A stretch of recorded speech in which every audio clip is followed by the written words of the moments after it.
आदर्श विद्या मंदिर जितेंद्र गहलोत। अध्याय 6 भाग 4 उत्तक। स्थायी जटिल उत्तक। जटिल स्थायी उत्तक, जैसा कि हम पढ़ चुके हैं, एक ही प्रकार की कोशिकाओं से मिलकर भिन्न भिन्न प्रकार के जटिल उत्तकों का निर्माण होता है।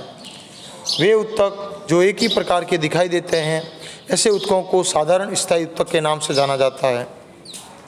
वहीं अन्य प्रकार के स्थायी उत्तक को जटिल उत्तक के नाम से जाना जाता है।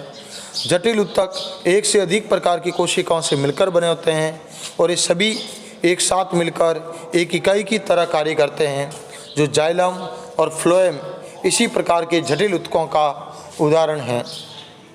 जाइलम वे पौधों में उपस्थित वे भाग जो जमीन अर्थात जड़ों से जल व खनिज लवणों का अवशोषण कर पेड़ पौधों की पत्तियों तक पहुंचाने का कार्य करते हैं, जहां प्रकाश संश्लेषण का कार्य संपन्न होता है। प्रकाश संश्लेषण के द्वारा पेड़ पौधे अपना भोजन बनाने का कार्य संपन्न करते हैं, जहां कार्बन प्लस जल अर्थात कार्बन डाइऑक्साइड जल के साथ अभिक्रिया कर सूर्य के प्रकाश की उपस्थिति में ग्लूकोज का निर्माण करती है। वह ग्लूकोज का निर्माण करने के बाद फ्लोएम के द्वारा पेड़ पौधे के सभी भागों में अर्थात पत्तियों तक पहुंचाने का कार्य करते हैं। जब पत्तियों तक पहुंचाने का ये कार्य जिन वाहिनियों द्वारा होता है, उसे फ्लोएम कहा जाता है। इन दोनों को संवहनी उत्तक के नाम से भी जाना जाता है। ये मिलकर संवहनी बंडल का निर्माण करते हैं। यह उत्तक बड़े पौधों की एक विशेषता होती है, अर्थात जटिल उत्तक बड़े पेड़ पौधों में उपस्थित होते हैं। यह उत्तक बड़े पेड़ पौधों की एक विशेषता है जो उनको स्थलीय वातावरण में रहने के अनुकूल बनाती है। अर्थात सामान्य वातावरण में जब पेड़ पौधे अपने स्थान पर खड़े रह सकते हैं, जिससे कि उनके बाहरी जो साल है उसके कारण उन्हें यांत्रिक शक्ति प्रदान हो, इस प्रकार इन्हें किसी भी पर्यावरण में रहने के अनुकूल बनाने का कार्य करती है, जो कि उनको स्थलीय वातावरण में रहने के अनुकूल भी बनाती है। जैसे कि आप एक तने का एक भाग देख सकते हैं, तो आप उसके अंदर क्या ध्यान से देखेंगे तो आपको इसके अंदर मौजूद विभिन्न प्रकार की कोशिकाएं देख पाएंगे, जिनमें जाइनल ट्रेडिक अर्थात वाहिनिकाएँ, वाहिकाएँ यानी जाइलम पेरेन्काइमा या जाइमल फाइबर यानी रेशे आदि से ये मिलकर इनका निर्माण होता है। इन कोशिकाओं की कोशिका भित्ति अर्थात बाहरी जो चाल होती है वो बहुत ही मोटी होती है, और मोटी होने के साथ साथ यह मृत कोशिकाओं से निर्मित होती है। आपने देखा होगा जब पेड़ को बाहर से आप देखते हैं तो उसकी जो बाहरी चाल अर्थात जो तना होता है वो मृत कोशिकाओं से मिलकर बना होता है, लेकिन वह उस पेड़ पौधे को यांत्रिक ऊर्जा प्रदान करता है। उसके साथ साथ जब सूर्य का प्रकाश उस पर सीधा गिरता है तो उसके कारण ये पानी की बचत अर्थात वाष्पीकरण प्रक्रिया इसकी वजह से कम होती है, तो ये पानी की बचत के लिए भी ज़रूरी होता है। वहीं ट्रेडिक और वाहिकाओं की रचनाएं नलिकाकार भाग में उपस्थित होती है। इनके द्वारा पानी और खनिज लवण का ऊर्ध्वाधर संवहन होता है। पेरेन्काइमा भोजन का संग्रहण करने का कार्य करती है, जहां ये किनारों की ओर पानी के पार्श्वीय संवहन में मदद करती है, अर्थात सभी भागों तक संवहन करने में मदद करती है। फाइबर मुख्यतः सहारा देने के कार्य करते हैं, अर्थात पौधों को यांत्रिक सामर्थ्य प्रदान करने का कार्य करते हैं। फ्लोएम 4 प्रकार के अवयव चालनी नलिकाओं, साथी कोशिकाओं, फ्लोएम पेरेन्काइमा तथा फ्लोएम रेशों से मिलकर बना होता है। चालनी नलिकाएं छिद्रित भित्ति वाली तथा नलिकाकार कोशिकाओं वाली होती है। फ्लोएम जाइलम के असमान पदार्थों को कोशिकाओं में दोनों दिशाओं में गति करा सकने का कार्य भी कर सकती है। फ्लोएम पत्तियों से भोजन को पौधों के विभिन्न भागों तक पहुंचाने का कार्य करती है तथा फ्लोएम रेशों को छोड़कर फ्लोएम कोशिकाएं जीवित कोशिकाओं का भी निर्माण करती है।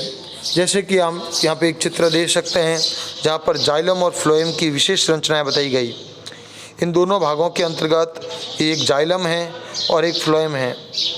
ये फ्लोएम के रूप में कुछ नलियाँ आप देख सकते हैं, कुछ बेलनाकार नलियाँ ऊपर जा रही है। वहीं फ्लोएम के रूप में भी आप इस यहाँ पे देख सकते हैं कि ये जो नलिका का रंग है ये फ्लोएम है, जहाँ से जल और खनिज लवण के निर्माण होने के बाद ये पौधों को सभी भागों में पहुँचाने का कार्य करते हैं। ऐसे ही आप इसके चित्रों को ध्यान से देखेंगे तो यहाँ ये कुछ भाग हैं, जैसे ट्रेडिक इस प्रकार की संरचना है जिसमें छोटे छोटे छिद्र उपस्थित होते हैं। वाहिकाएँ जिनमें छोटे छोटे छिद्र इस प्रकार उपस्थित होते हैं, देख सकते हैं। फिर है जाइलम पेरेनाकाइम, इसकी संरचना एक लंबी बेलनाकार की आकृति होती है जिसमें छोटे छोटे कोशिका द्रव्य उपस्थित होते हैं। उसके बाद फ्लोएम का सेक्शन कुछ इस प्रकार का होता है जिनमें चालनी प्लेट, चालनी नलिकाएँ, फ्लोएम पेरेनाकाइमा, साथी कोशिकाएँ आदि उपस्थित होती है। अब है जंतु ऊतक। जिस प्रकार सभी जंतु श्वास लेते हैं और उस समय श्वास लेने की प्रक्रिया को आप अपनी छाती पर हाथ रखकर उसकी गति को महसूस कर सकते हैं। जब आप श्वास लेते हैं तो आपकी छाती में गति महसूस होती है। वहीं शरीर के अंग उस समय गति कैसे करते हैं, इसके लिए हमारे आसपास कुछ विशेष कोशिकाएं होती है जिन्हें पेशीय कोशिकाएं कहा जाता है। जैसे आपको हाथ मरोड़ना है या आपको हाथ को गति प्रदान करनी है तो ये गति मांसपेशियों द्वारा की जाती है और इन मांसपेशियों का फैलना और सिकुड़ना अंगों को गति प्रदान करता है। सांस लेते समय जब हम ऑक्सीजन लेते हैं, यह ऑक्सीजन कहाँ से प्राप्त होती है? ये फेफड़ों के द्वारा अवशोषण के द्वारा प्राप्त होती है तथा रक्त के साथ शरीर की सभी कोशिकाओं तक पहुंचने का कार्य करती है। कोशिकाओं को ऑक्सीजन की आवश्यकता इस क्यों होती है? क्योंकि हमारे शरीर की प्रत्येक कोशिका में ऊर्जा का निर्माण होता है और उसी ऊर्जा द्वारा हमारे शरीर के सभी कार्य संपन्न होते हैं। कोशिकाओं को ऑक्सीजन की उपस्थिति में ही ये ऊर्जा का निर्माण करती है। ये ऊर्जा का कार्य माइटोकॉन्ड्रिया में होता है, अर्थात माइटोकॉन्ड्रिया को ऊर्जा के शक्ति ग्रह के नाम से भी जाना जाता है। जिस प्रकार आप यहाँ पे एक संरचना देख सकते हैं, जैसे मैंने एक आमाशय की झिल्ली ली, आमाशय की एक परत काट कर जब मैंने सूक्ष्मदर्शी से बड़ा करके देखा तो कुछ इस प्रकार की संरचना दिखाई दी। फिर मैंने इसकी एक और संरचना को जब काट कर बड़ा रूप से देखा तो इस प्रकार की चिकनी पेशियाँ मुझे दिखाई देती है। इस चिकनी पेशिया के एक भाग को जब बड़ा करके देखा तो उसका आकार कुछ इस प्रकार का दिखाई देगा, जिसके मध्य एक केंद्रक पाया जाता है। ये चिकनी पेशियाँ होती है जिसको कोशिका अर्थात इस कोशिका के अंदर केंद्रक उपस्थित होता है और चिकनी पेशियों द्वारा निर्मित होती है। रक्त अपने साथ विभिन्न पदार्थों को शरीर में एक स्थान से दूसरे स्थान तक लाने और ले जाने का कार्य करता है। उदाहरण के लिए भोजन और ऑक्सीजन। जैसे कि आप सभी जानते हैं कि हम जब भोजन ग्रहण करते हैं तो भोजन से अंतिम स्टेप में ग्लूकोज का निर्माण होता है। ग्लूकोज को शरीर के सभी भागों तक पहुंचाने का कार्य रक्त द्वारा संपन्न होता है। उसी प्रकार जब आप श्वास लेते हैं तो श्वास के अंदर ऑक्सीजन लेते हैं। ये ऑक्सीजन शरीर के सभी भागों अर्थात कोशिकाओं तक पहुंचाई जाती है और वहाँ कोशिकाओं में उस ऑक्सीजन का अपघटन ग्लूकोज के साथ होता है, जिससे ऑक्सीजन कार्बन डाइऑक्साइड में परिवर्तित हो जाती है और वहाँ से ये कार्बन डाइऑक्साइड पुनः हृदय से होते हुए फेफड़ों तक पहुँचती है। फेफड़ों से उस कार्बन डाइऑक्साइड को पुनः वायुमंडल में छोड़ दिया जाता है। इस प्रकार वहीं शरीर के सभी अपशिष्ट पदार्थों को भी एकत्र कर यकृत तथा वृक्क या उनके उत्सर्जन अंग तक पहुंचाने के लिए कार्य करते हैं। रक्त और पेशियां दोनों ही हमारे शरीर में पाए जाने वाले ऊतकों के सबसे अच्छे उदाहरण हैं। उनके कार्य के आधार पर हम विभिन्न प्रकार के जंतु ऊतकों के बारे में विचार कर सकते हैं, जैसे एपिथेलियम ऊतक, संयोजी ऊतक, पेशीय ऊतक तथा तंत्रिका ऊतक।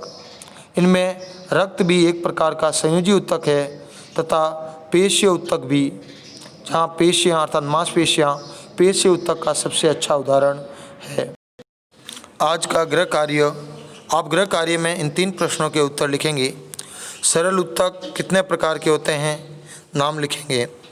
प्रौढ़ शीर्षस्थ विभुजतक कहाँ पाया जाता है? नारियल का रेशा किस उत्तक का बना होता है? या फ्लोएम के सघटक कौन कौन से भागों में विभक्त होते हैं? धन्यवाद।